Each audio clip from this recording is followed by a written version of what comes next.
Guys, welcome to Windsome Cottage Garden. My name is Hannah and I'm so glad that you decided to join me today. We are in the home garden and I have once again been working on the vegetable garden slowly as time allows. I think it is now done. I've been working on it bit by bit, so I'm going to actually insert here all the work I've been doing and you'll see me wearing many different outfits. And we'll come back and walk you through what everything is looking like now.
actually started seeding a lot of things probably about 6 days ago, which means a lot of them are already up. Some things, you know, there's nothing to show for it.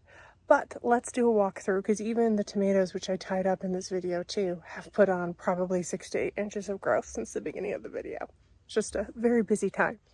So we kind of look down the garden. You can see I finally got this first bed set up with drip, and it is all potatoes. Now, I've had these potatoes way too long. I've had them probably for a month, so they were questionable to say the least, but I thought, you know what, it's better to plant them and see if anything happens rather than throw them away. I have 3 rows right here of actual seed potatoes. This one is a russet Burbank. We have a Kennebec, and then we also have a red one, red Norland. Then the rest were actually just some red potatoes we had that started sprouting seeds, and I filled this bed. I did it a little bit close. I did about every foot, which might be a little scant, but I don't expect all these to live. There were a couple that were pretty soft. I've actually turned the water off to this bed for the first couple days as they kind of get settled and hopefully don't rot in their homes. But as we kind of continue on, you can see the tomatoes put on such growth, including such suckers. I like to prune the suckers off for a bit before I let them branch, though I'll probably leave this guy to branch. What is that one? Oh, a Jasper. These are all cherry tomatoes, so I'll probably let them go a little bit more suckery than I would some of the heavier ones. But they're looking great, and you can see that we have beans already. Now, oh gosh, I'm pretty sure that this is sugar snap peas, that is sugar snap peas, and then I have 2 snow peas. Originally, I was going to do these all in one bed, but I thought it would be a lot easier to harvest if they weren't all up in each other's business, and kind of allowed some varied interest as well. In this first bed, we have 2 cauliflower plants, 2 Brussels, as well as some arugula that I planted, and what was left over from the onions, and a little extra arugula. Oh, I should also mention, I finally planted out the green stalk. It's mostly salad and kale, and then the couple strawberries that survived. I already ate 2 today. Now, some of these things, including the mustard greens, were already starting to go to seed. Hopefully now that they're out of their little pots and in soil, I get to harvest something before they do that. I put them in the shade. Hopefully that'll keep them going a little bit longer than they normally would. Moving along, you'll see the geraniums that I really need to pot up. I'm hoping to do that this week. And then in this bed, we did beans. All beans. So I actually have 2 different kinds of beans. And I also have something eating the beans. Dang, this has happened in the last little bit. Okay, I'm going to need to get some dead bug. I had noticed that on the marigolds, which was kind of weird, because most things leave marigolds alone. But I haven't seen beetles or aphids or worms, so I'm a little bit at a loss as to what pest I'm dealing with, but I will try and figure out what I'm going to do. Anyway, these beans that are already sprouted are dragon tongue bush beans, and then we have our blue lake bush beans here, which I do not see any of. Hopefully they're just a little bit slower. And as I mentioned, this is our other sugar snap climbing peas. Continuing on, we did the snow peas and carrots. Now, you probably saw I have this off so I can show you. Carrots really don't like to dry out when they are germinating.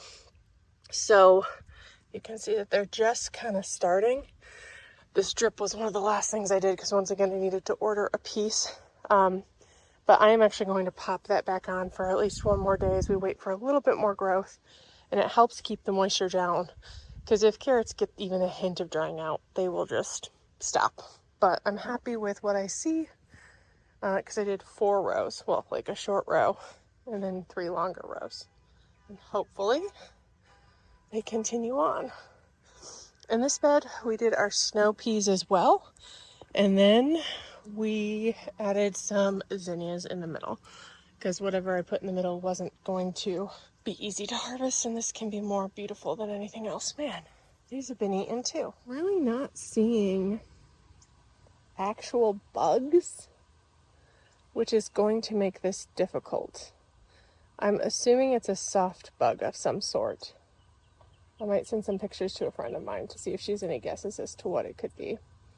But I'm also not seeing any like fracas. I'm a little perplexed as to what is doing this. And I might need to go look and see what kind of bug stuff I have to determine what is best to treat it with. Because I am very, very much bummed. Now, the beans could be a little chipmunk who came along. I actually need to re-sprinkle them with Keep Away. As soon as I seeded everything, I sprinkled it, but it's rained enough and watered enough that that's probably gone, so I should probably do that. But I did want to point out before I look into that, we already have some baby peppers. There's a couple over there. I haven't seen any tomatoes yet, but the peppers have gotten started. So that is going to do it for all the plants that are going in the vegetable garden here in the home garden this year. If the potatoes don't do well, we'll probably come in and I will probably need to reseed leafy greens after the heat of the summer has passed because they only last so long. It's been a pretty cool couple weeks, so I'm hoping that I'll get at least a few weeks of harvest out of them before they start going to seed, at which point they are not as tasty as they once were. So it's been a very full week. We've got a couple other videos coming up that you may have seen glimpses of things in the background of this one. Hopefully you will check back. If you like this video, please hit that thumbs up button and subscribe. I really appreciate you joining me, and I can't wait to see you next time. Bye-bye.